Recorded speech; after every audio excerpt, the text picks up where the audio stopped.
in the quiet halls of San Francisco International Airport, amid the sound of rolling suitcases and the cold white lights, a black businesswoman stepped forward with unshakable confidence.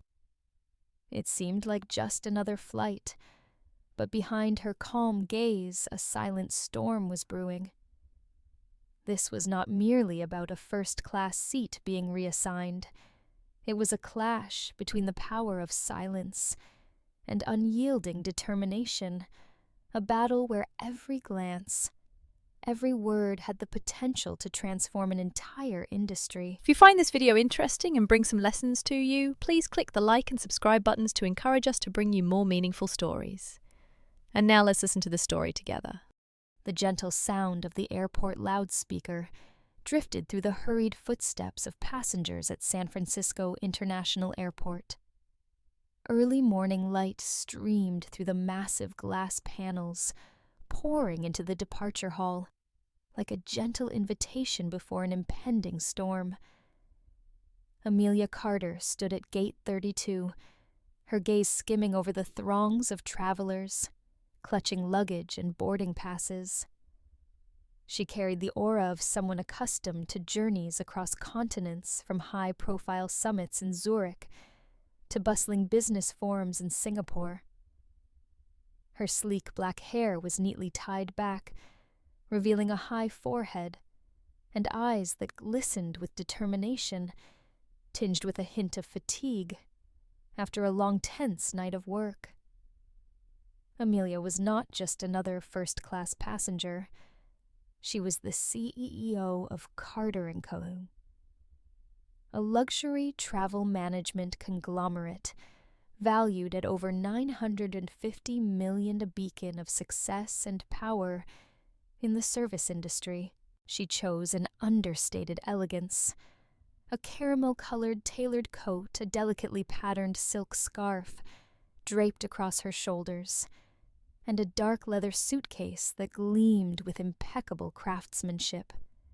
In that quiet yet opulent space, Amelia was like a lighthouse of calm authority.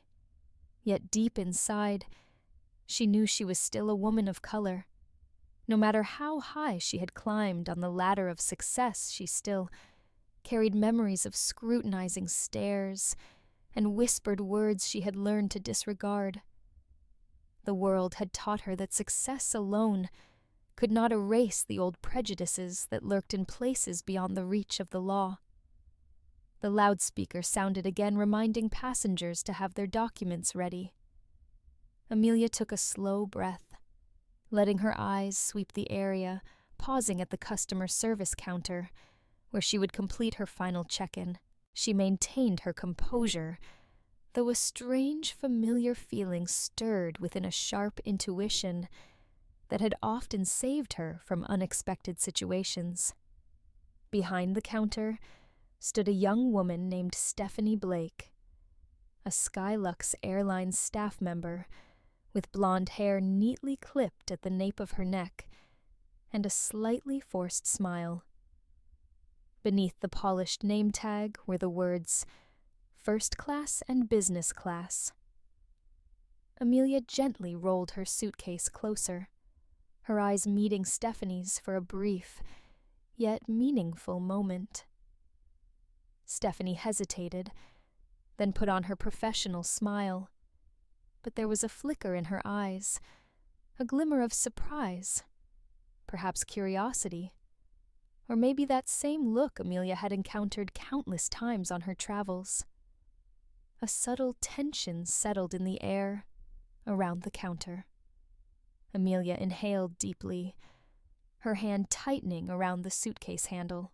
She knew that today was not just another flight, but a moment she had read about in countless articles, a test that anyone at the summit of power might one day face. But she was not afraid. She had spent her life preparing to prove that her worth could never be denied by glances or whispers. In that fleeting moment, as the morning light danced across the counter and reflected on her luxurious suitcase, Amelia Carter stood tall, her face turned towards Stephanie, ready for whatever might come next. A simple exchange of words, or a brewing storm, just waiting to break. Amelia Carter approached the service counter with a polite smile.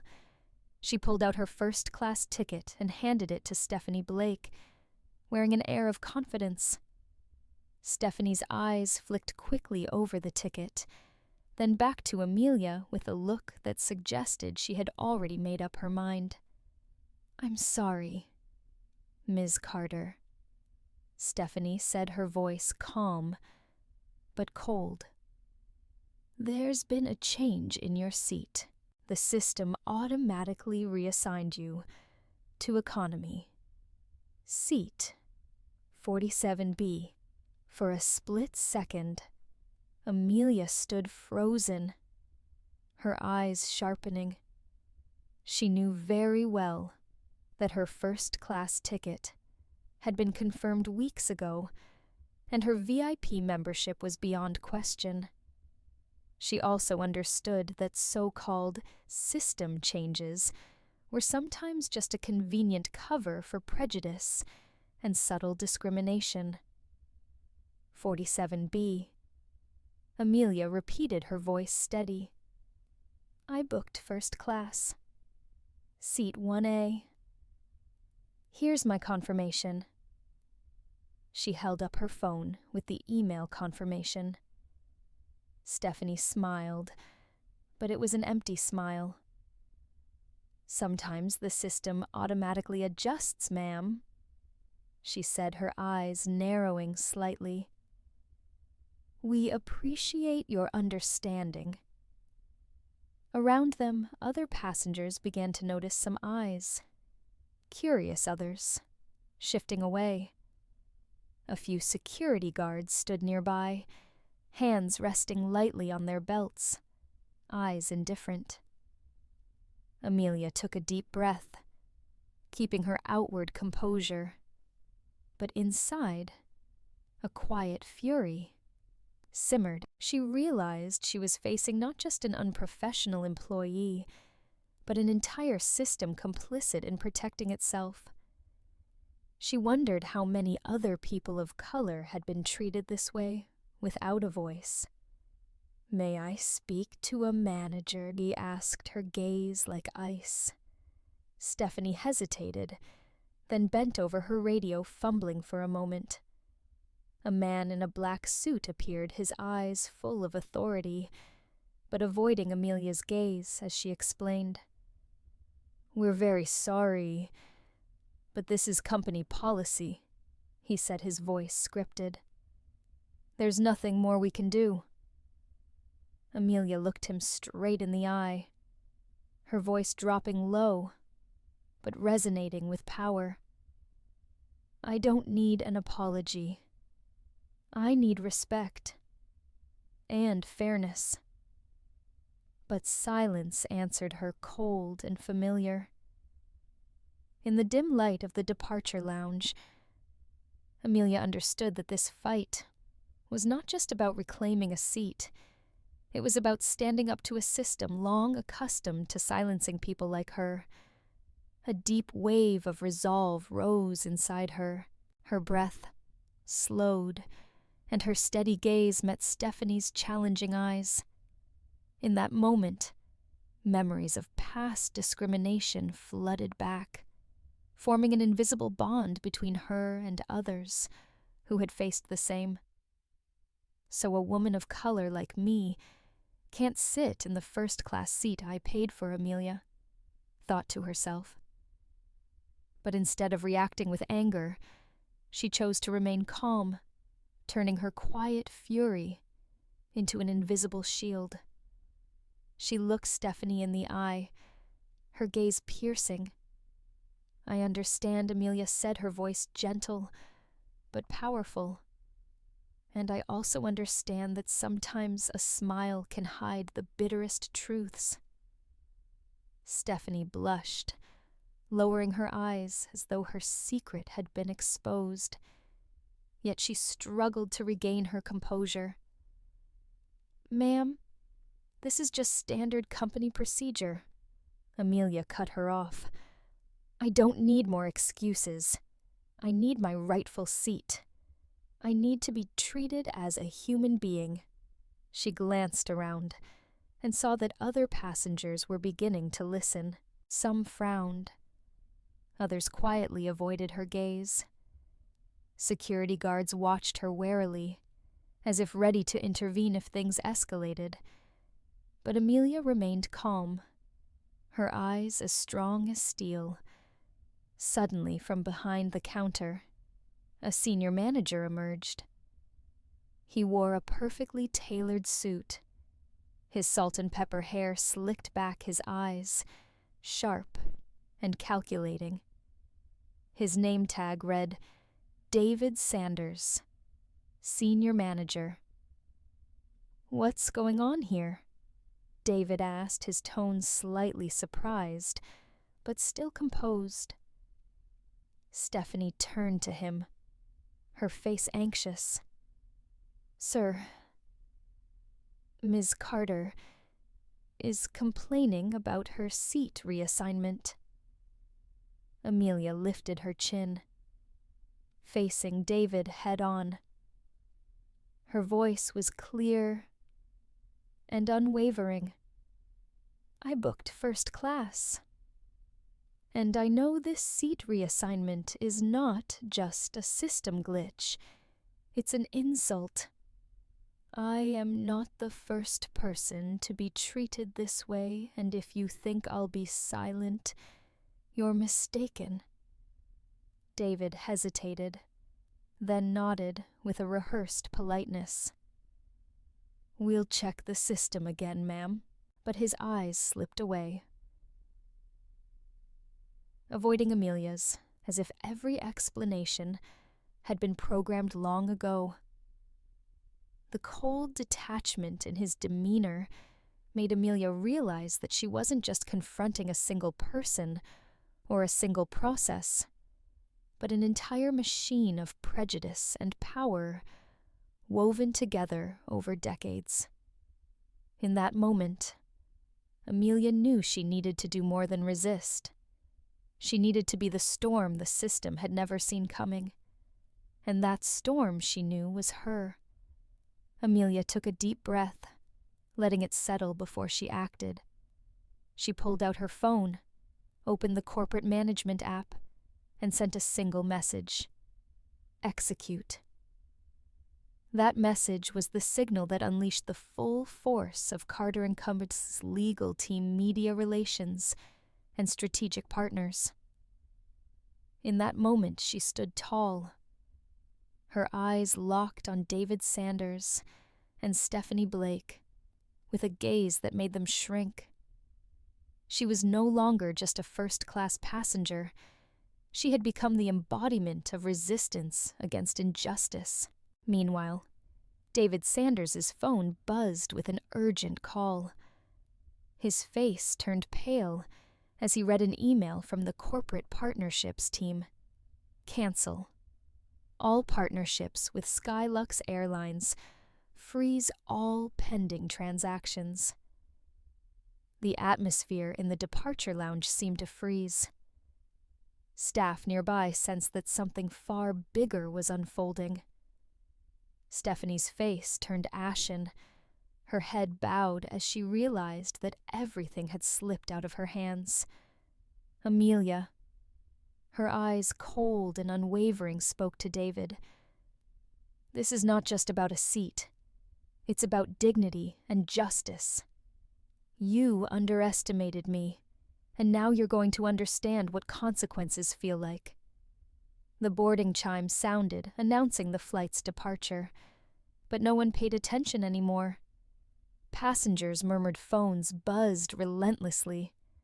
The entire system was being shaken by one woman who dared to stand up not just for herself, but for everyone who had ever been treated unfairly. Amelia glanced at her watch and allowed herself a small, determined smile. She knew this battle was far from over. It had only just begun. She took another deep breath. From her handbag, she pulled out her phone and quickly scrolled through the screen. the reflection of light in her eyes igniting with determination. She typed a message, full-scale deployment. It wasn't just a command. It was a declaration of war against an unjust system. Every eye in the lounge turned to Amelia. She was no longer simply a woman of color demanding her rights. She had become the face of resilience, a force of quiet strength that everyone had to reckon with. On the other end, Carter & Company's legal media and strategic partners received the alert. In seconds, contracts were frozen, transactions were paused, and pre-written media posts were readied to expose the truth. Everything had been meticulously planned to strike at the system's weakest point.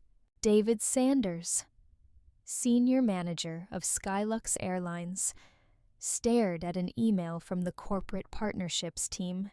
Terminate all cooperation. Freeze all transactions. Sweat trickled down his forehead, his eyes finding Amelia's with helplessness. "You can't do this," David stammered. Amelia tilted her head slightly, her voice as sharp as a blade. "I can. And I am." The air in the lounge grew heavy, thick with tension. Passengers watched in silence, some subtly raising their phones to record. A young female flight attendant stood near the check-in counter, her eyes a mix of fear and admiration. Amelia stood tall, her gaze sweeping over every complicit face. In that gaze, there was no fear, only pride and unshakable courage. She knew that once she had set this battle in motion, nothing would ever be the same again. Amelia left the airport lounge with determined strides, leaving behind a tense silence and an air thick with anticipation. She walked past the curious stares of passengers and staff, leaving in her wake the tremors of a storm they had yet to fully grasp. Behind her, David Sanders trembled as he stared at his phone screen, flashing urgent notifications one after another. The confidence that once defined his gaze had dissolved into raw fear. Amelia held her head high, her hair cascading over her shoulders, her eyes shining with an unshakable resolve. She knew this wasn't just her victory, but a wake-up call for a system that had thrived for too long, in silence and complicity. In her office at the heart of San Francisco, she sat across from Carter & Company's legal and media teams. The warm yellow light illuminated her face, highlighting eyes that glistened like gems. The laptop screen in front of her displayed frozen contracts and a steady stream of apologetic emails. Amelia allowed herself a small, composed smile, her voice calm, yet brimming with pride. This is only the beginning. The next day, the media erupted with news of Carter & Company severing all ties with Skylux Airlines. Headlines blazed with words of social justice, racial discrimination, and the power of a silence that had finally been shattered. Across countless news sites, the message was clear. Other airlines, too, received an unspoken warning any act of discrimination could become the spark that ignites a storm of justice.